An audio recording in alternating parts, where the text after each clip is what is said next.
এই রাজার ভয়ে সবাই মৃত্যুর পূজা করতে, কিন্তু 7 জন যুবক ছিল, তারা স্রোতে গা ভাসিয়ে দেয়নি। স্রোতের বিপরীতে তারা ঈমান নিয়ে দাঁড়িয়েছে। তারা ঈসা আলাইহিস সালামের রেখে যাওয়া সত্য ধর্মের উপর ঈমান এনেছে, আখিরাতে তারা বিশ্বাস করত। এই 7 জন যুবকের কথা ছড়াতে ছড়াতে রাজা দাকিয়ানুসের কাছে চলে যায়। উনি তো রেগে মেগে ডেকে পাঠালো 7 জনকে। তাদেরকে জিজ্ঞেস করলো, তোমরা কাকে মানো? বলতেছে, এক আল্লাহকে মানি। সাহসী, খুবই সাহসী। বলতেছে, তুমি কি জানো তোমরা কার সামনে কথা বলতেছো? আমি তোমাদেরকে মৃত্যুদণ্ড দিতে পারি। তারা বলে, দেন, কিন্তু আমরা সব বিসর্জন দিলেও ঈমান বিসর্জন দিতে পারবো না।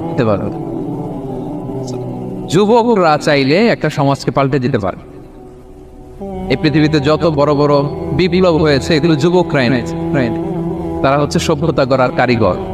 আসহাবে কাহাফ আমাদের এই সময়ের নওজওয়ানদের জন্য প্রেরণা।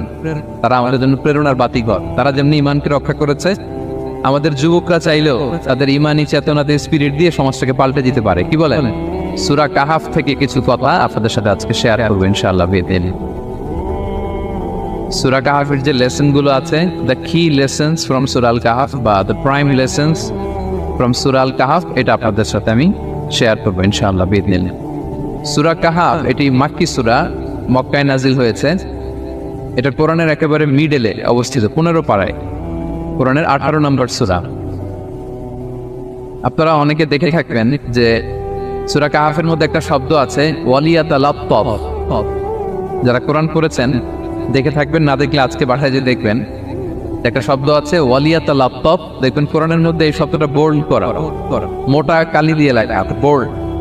This is the middle of the holy Quran. এটা কোরআনের একেবারে মাঝখানে এই শব্দটা। এর আগে যত আয়াত, তারপরে ঠিক তত আয়াত। সুবহানাল্লাহ বিহামদিহি। This is the middle of the holy Quran, এবং এটা সূরা কাহাফের মধ্যে আছে, ওয়ালিয়াতালাত্তাফ শব্দটা আপনারা দেখলেন। এবং এই সূরাটা নবুয়তির 5ম বৎসরে নাজিল হয়েছিল, আবিসিনিয়াতে হিজরতের পূর্বে। তখন সাহাবীদের উপর, নমুসলিম সাহাবাদের উপর কঠিন অত্যাচার চলতেছিল, ভয়ঙ্কর ধরনের অত্যাচার। তো এই সূরাটা নাজিল করে আল্লাহ তাআলা আমাদেরকে সান্ত্বনা দিলেন এবং বোঝাতে চাইলেন, এই অত্যাচার, এই জুলুমের শিকার কিন্তু তোমরাই হচ্ছ না, এর আগেও হয়েছে অনেকে। 7 জন যুবক ছিল রোমান সাম্রাজ্যে, তারা তাদের ঈমান বাঁচানোর জন্য এরকম কষ্টের শিকার হয়েছিল, এবং তারা যে স্বপ্ন দেখেছিল সেই স্বপ্ন আল্লাহ তাআলা বাস্তবায়ন করেছেন। তো এই ঘটনাগুলো শুনিয়ে বেসিক্যালি মক্কার যে নও-মুসলিম সাহাবারা, তাদেরকে আল্লাহ তাআলা সান্ত্বনা দিচ্ছিলেন যে ফ্রাস্ট্রেটেড হওয়ার কিছু নেই। ওয়ালা তাহিনু ওয়ালা তাহজানু ওয়া আনতুমুল আ'লাউনা ইন কুনতুম মুমিনিন।